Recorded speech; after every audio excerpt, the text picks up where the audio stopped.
We made a quick impromptu stop up here at the Northern Michigan Gardens, and I want to take you for a walk through because there's so much color going on.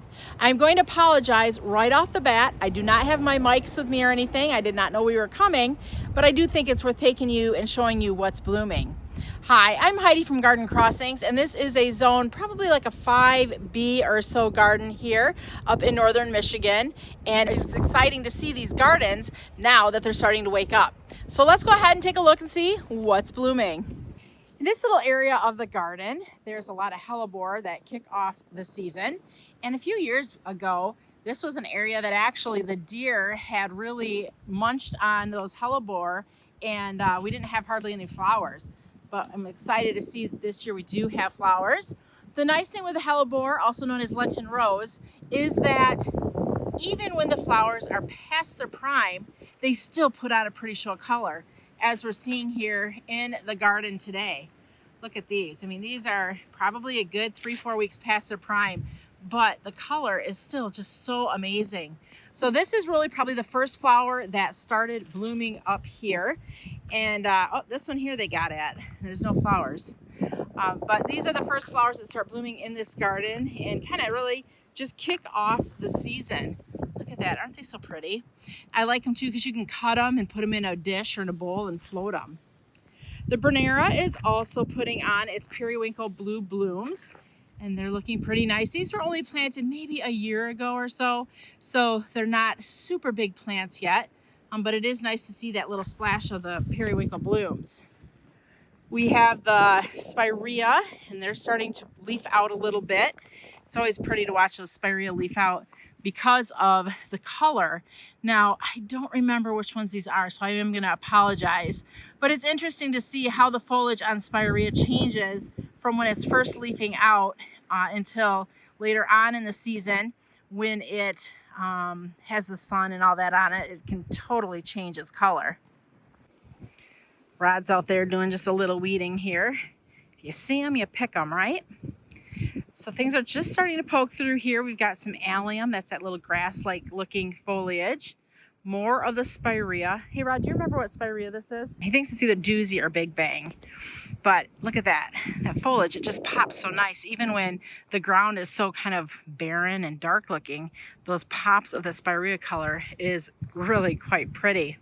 There's some more Bernera in here, starting to bloom, putting on some little flowers. I believe this is the Jack of Diamonds variety. We've got the hydrangeas just starting to bud out. This is a panicle hydrangea. There's some of the heucherella starting to kind of come up through the ground there a little bit. Some lavender. So yeah, things are really starting to wake up and looking pretty good. But this is where it's important to use that foliage color in your gardens, especially when they're waking up, and you can see how the foliage just kind of pops when everything else is still a little bit barren, brown, and green. We're gonna head up to the cottage now and take a look around it to see what's blooming. So let's head on over. So I apologize for all the flags you're seeing, kind of distracting here in the video. We're getting a little generator put in because the power oftentimes up here goes out because it's a little bit remote, so that it will just keep the cottage warm and our pipes from freezing. But anyways, here's some pulmonaria. Look at that. Beautiful. I love the little spots on that foliage. So even when it's not blooming, it's got really cool texture. There's a corbel there, another pulmonaria. There's a few more little corbels poked in through here as well.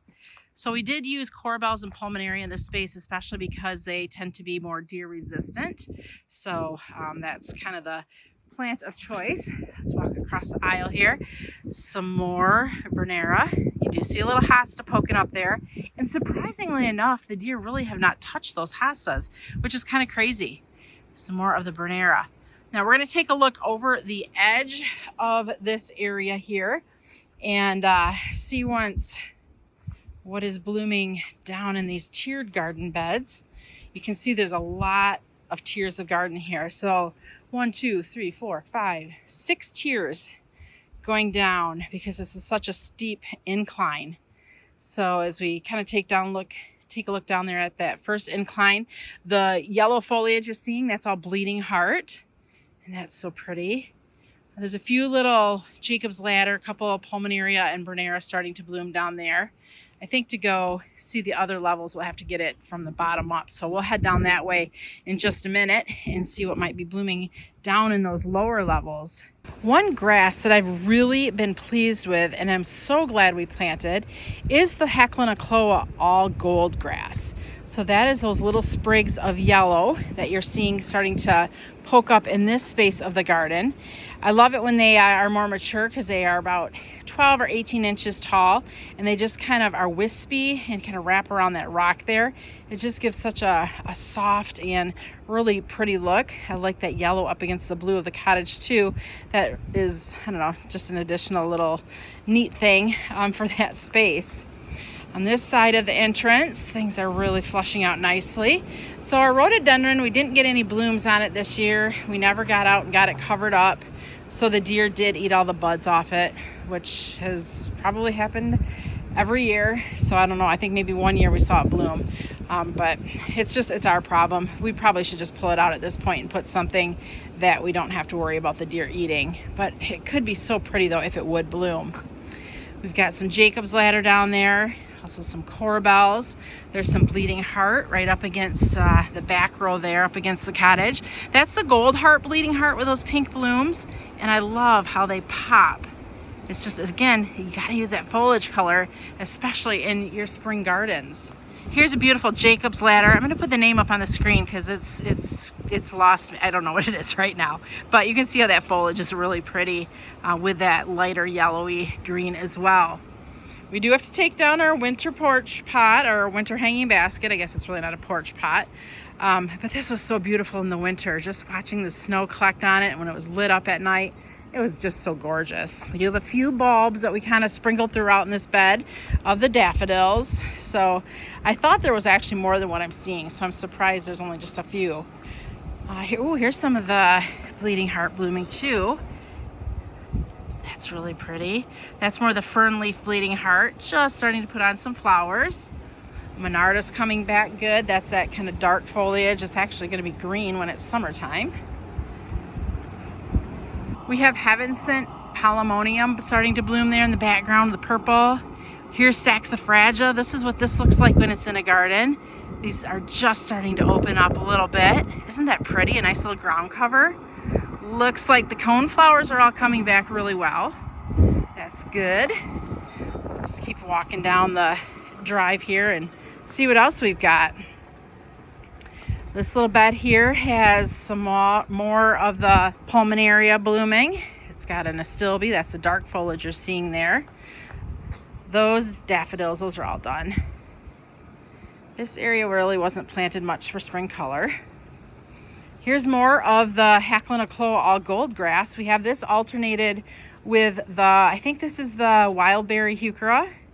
We did that dark foliage, light foliage alternation just to kind of make one play off the other. Then as we got into this thinner spot, we went with a juga. And this was an alternated ajuga with a light one and a dark one, but it looks like some of those lighter ones have died out in this space. So over on this side here, there's not a lot of color really, but there's a lot of little plants coming up. So that is good. I'm not seeing a lot of holes in areas where I would have expected there to be plants. So this looks like it came back really nicely. Along the edge, we always put annuals. So that's holes that are expected. Even in this bed here, things are coming back good. There's some daylilies and hostas and tall phlox coming back. This one also gets lined along the cement wall with annuals. Next level is more hydrangeas. Let's Dance, I think we've got the Let's Dance Can Do in here, and they're coming back. So those are your big leaf hydrangeas. And to see that there is growth up and down those stems is good. Not a lot has to get trimmed out, so that's beautiful, which means also I should have hydrangea blooms on this plant for the first go around of the season. So this is a reblooming hydrangea, so if you can get your first and second blooms, you're doing really good, especially in zone 5A, 5B. There's some little yellow along the wall, which are bleeding hearts. Ornamental grasses are coming back, and way over at the end there's some more of the Bernera. So that I'm pretty pleased with what we got going on there. Then over to this bed. There's a lot of hydrangeas in here, along with butterfly bush, coneflowers, tall phlox. What else do we got in here? I don't know, there's just some random things, I guess. I really kind of focused this one too with butterfly and hummingbird plants. Spirea there at the far end. We're going to get back up on the deck and take a look down at those. I put spirea over there to keep the deer off. We'll see. They do. They haven't been in this area, thank goodness. But deer don't like spirea, so I put them there as kind of a little roadblock. Another spirea here, and you can see how that spirea, even these here, these are doozy, I know that for sure. These have really great early spring color. So I don't know, spirea are kind of a fun plant. I like how they transition depending on where you're at in the season with what the foliage color looks like. Here's another angle of the tiered garden coming around on the side of the cottage here. See how we've got all the various colors. The neat thing with these tiered gardens is from the windows up at the top, when you look down, you're looking down into these gardens, and that's always so pretty, especially in the summertime when things are blooming. This area here is pretty lacking of flowers. There's a few things that are tucked in the corner, but not much up in the front area, so we'll have to put some more things in here. It looks like Astilbe, bleeding heart, and ligularia came back. This next little nook here, this looks really full. Looks like everything came back that was supposed to. What do we got? We've got bleeding heart, Astilbe, and this is kind of a dry shade area. So if you're looking for dry shade plants, heaven sent. There's actually some delphinium over on the far side there, some thalictrum. So that's doing really good. And then campanula. I think those little mounds by the edge, those are campanula, like the white clips and the blue clips. So that's nice. And then heading back into here where we were seeing it kind of at the top. Here you can see all that great foliage interest. There's corabels, Bernera, bleeding heart, more of the heaven sent. Yeah, looks like, actually this has got a lot of spring color in this little bed here. Oh, there is some Astilbe, so I see them starting to poke through. Things are still waking up. There's some ligularia in the background there. And this would be what I would consider like dry shade in this bed here with the plants that we used. But do you see again how important it is to use those bright, splashy, yellowy, chartreusey foliage plants? See how they pop? They're just so gorgeous. So I want to give you a bottom up view. So we were up way at the top there just a few minutes ago. So this is a lot of big tiers of retaining wall to hold that hill. This hill, you can walk up and down it, but it's very, very, very steep. Kind of like 1 step forward, 3 steps back as you're making your way up that hill. So down at the very bottom, we have some more pulmonaria. There's some roses in here, tall phlox, a lot of the Allium millennium.